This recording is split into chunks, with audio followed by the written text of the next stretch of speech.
Repartir de zéro ne veut pas dire tout effacer dans votre vie.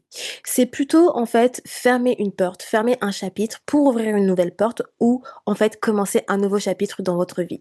Hello tout le monde, je suis Andy et si vous regardez cette vidéo sur YouTube, n'hésitez pas à vous abonner et liker la vidéo.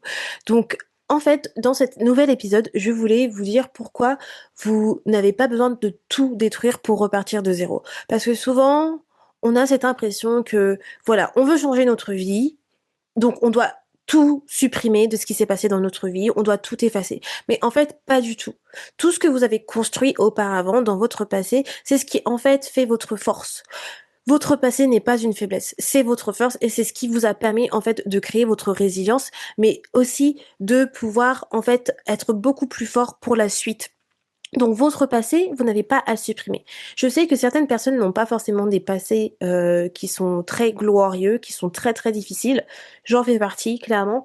Mais je vous assure que quand je regarde tout ce que j'ai traversé dans ma vie, eh ben je me dis, eh ben toutes ces choses-là, tout ce qui s'est passé, m'ont vraiment permis d'être la personne résiliente que je suis aujourd'hui, mais aussi cette personne qui justement, par exemple, cultive la gratitude au quotidien, qui est extrêmement positive, et autres. Pourquoi? Parce que, par exemple, je sais que je ne viens pas d'une famille, avec une cuillère en or dans la bouche. Ma mère a été mère célibataire, donc a élevé 4 enfants toute seule pendant très, très, très longtemps. J'ai vu ma mère faire énormément de petits boulots par-ci, par-là et ça m'a permis de construire vraiment également, ma résilience et à être beaucoup plus forte parce que je sais très bien ce que c'est de parfois peut-être, se dire: «Bon, l'électricité va être coupée du jour au lendemain parce qu'on n'a pas payé la facture» et cetera. Donc mon passé, même s'il a été très, très dur sur plusieurs aspects, m'a permis de pouvoir être la personne que je suis aujourd'hui, à vouloir toujours réussir et à ne manquer de rien. Et surtout, comme je disais tout à l'heure, il faut penser que quand vous voulez repartir de zéro, pensez plutôt comme vous fermez une porte. Donc, si vous fermez une porte, ça ne veut pas dire que cette porte, elle est oubliée. Cette porte, c'est une archive. Cette porte, elle va comporter donc justement votre passé. Vous l'archivez, mais vous ne supprimez pas. Et vous ouvrez une nouvelle porte sur l'avenir. Pareil pour un livre. Un livre, quand vous avez terminé un livre, bah, ce livre-là, il existe toujours. Vous l'avez simplement terminé et vous allez commencer un nouveau livre simplement parce que vous souhaitez quelque chose de nouveau.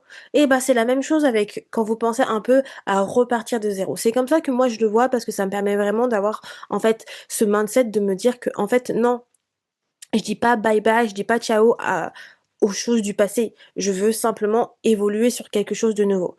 Et c'est exactement ce qui s'est passé également avec moi quand j'ai emménagé en Angleterre. Donc ça fait 7 ans que je suis en Angleterre et ces 7 dernières années, avant que j'emménage en Angleterre, voilà, je voulais vraiment un renouveau. Pourquoi? Parce qu'en France, j'avais vu que, bah, clairement, je n'étais pas heureuse. Clairement, je n'étais pas heureuse, donc du coup, j'ai eu mon déclic où je me suis dit: «Il faut vraiment que je parte. J'ai vraiment besoin d'un nouveau départ» et ce nouveau départ, eh ben, je suis partie en Angleterre et j'ai fermé la porte France, j'ai fermé mon livre France pour partir en Angleterre qui est ma nouvelle porte et mon nouveau livre et j'ai écrit ma nouvelle histoire en Angleterre en étant pas spectatrice de mon histoire, mais en étant du coup l'auteur de mon histoire.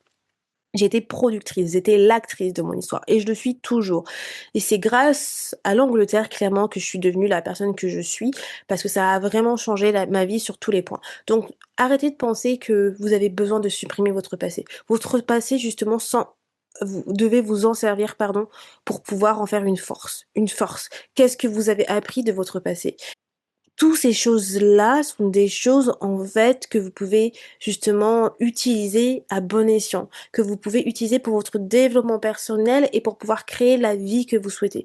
Pourquoi? Parce qu'en fait, si vous avez un passé qui n'est pas forcément glorieux, et ben, vous savez très bien que vous ne souhaitez peut-être pas répéter les erreurs de vos parents ou autres et que vous souhaitez créer quelque chose de nouveau. Donc vous allez travailler sur ces choses-là pour éviter ça.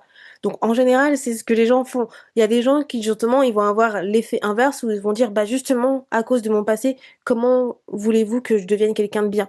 Bah, non, en fait, vous choisissez qui vous souhaitez être comme personne. Donc c'est vous faites le choix. Donc voulez-vous avancer, avoir un meilleur mindset et être cette personne justement pour prouver aux autres que non, ils ont tort, vous êtes quelqu'un de bien? Ou est-ce que au final, vous souhaitez leur montrer que ils ont raison et que du coup, bah, voilà, vous êtes, resté lamentable ou cette personne qu'ils pensaient que vous allez être. Donc il y a 3 questions que je veux que vous vous mettez en tête, hem et du coup, je vais vous les dire tout de suite. Alors la première question, c'est: qu'est-ce que je veux garder, du coup, dans mon passé? Parce que forcément, votre passé, il vous apprend énormément sur vous-même. Donc pensez à ça. Donc qu'est-ce que vous voulez garder dans votre passé? Donc, par exemple, pensez aux choses positives de vos passés, parce qu'il y a forcément du positif dans votre passé. Il n'y a pas forcément que du négatif. Donc pensez peut-être à des souvenirs, des bons souvenirs que vous avez de votre passé ou des choses qui vous ont vraiment rendu heureux ou heureuse dans votre passé. Quelles sont les choses que vous souhaitez garder dans votre passé et que vous souhaitez du coup toujours cultiver dans votre vie actuelle? La deuxième question, c'est: qu'est-ce que je veux laisser partir? Donc dans votre passé, qu'est-ce que vous souhaitez laisser partir clairement?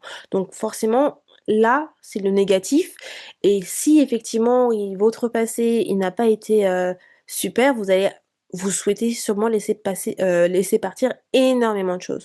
Tout ça, c'est des questions introspectives qui vous permettent vraiment de travailler sur vous. Mais le faites pas en vite fait, hein, faites-le vraiment en conscience.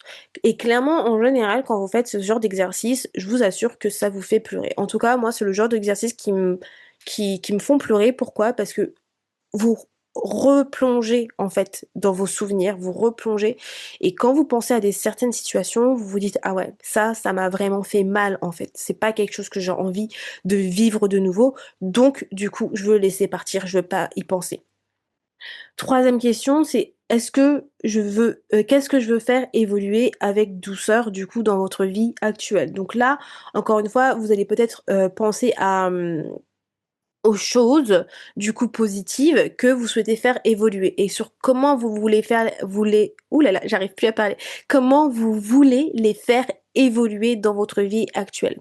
Donc pensez à tout ça, écrive écrire, c'est vraiment thérapeutique, clairement. Je sais que tout le monde n'aime pas forcément écrire, mais moi j'ai toujours vu l'écriture comme quelque chose de thérapeutique. Pourtant, je suis pas la personne qui écrit le mieux, déjà rien qu'en écriture normale et je fais énormément de fautes d'orthographe, mais de toute façon, c'est pour vous. Personne ne va lire ce que vous écrivez, c'est pour vous et c'est pour vraiment, en fait, travailler sur vous-même et encore une fois, c'est pourquoi je fais ces feel boost, c'est pour vous booster cet été. Donc vous avez 1 mois, parce que là on est en août, donc c'est pour ça que vous avez toutes ces petits podcasts tous les jours pour vous booster, pour que vous puissiez devenir la personne que vous souhaitez devenir.